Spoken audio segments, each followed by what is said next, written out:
আসসালামু আলাইকুম সুপ্রিয় দর্শক, দেখুন খুবই সুন্দর একটি প্রোডাক্ট নিয়ে আজকে আপনাদের মধ্যে হাজির হয়ে গেলাম।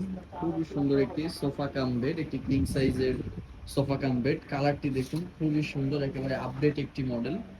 এটা মূলত হচ্ছে একটি খাট প্লাস সোফা। দেখুন রয়েছে একটি সোফা, এখন এটি মুহূর্তের মধ্যেই হয়ে যাবে একটি খাট। এই যে দেখুন, ছিল সোফা হয়ে গেল একটি বেড, মানে চোখের পলকেই। আবার চাইলেই হবে সোফা, আবার চাইলেই হবে খাট। এই যে খুবই ইজি, মানে একটি বাচ্চাও করতে পারবে। একেবারে চাইলে 1 সেকেন্ডের মধ্যে সোফা, আবার 1 সেকেন্ডের মধ্যেই হয়ে যাবে একটি বেড। এই যে দেখুন কত নিখুঁত ভাবে, কত সুন্দর ভাবে ফিনিশিং করা হয়েছে। এটার মধ্যে আবার একটি বক্সও পেয়ে যাবেন আপনারা। এই যে খুবই বড় একটি বক্স দেওয়া আছে, আপনার জন্য ওই প্রয়োজনীয় সকল ধরনের মালামাল এটার মধ্যে রাখতে পারবেন। আবার চাইলে এটাকে যখন ইচ্ছে সোফা হিসেবে ব্যবহার করবেন, যখন ইচ্ছে আবার খাট হিসেবে ব্যবহার করতে পারবেন।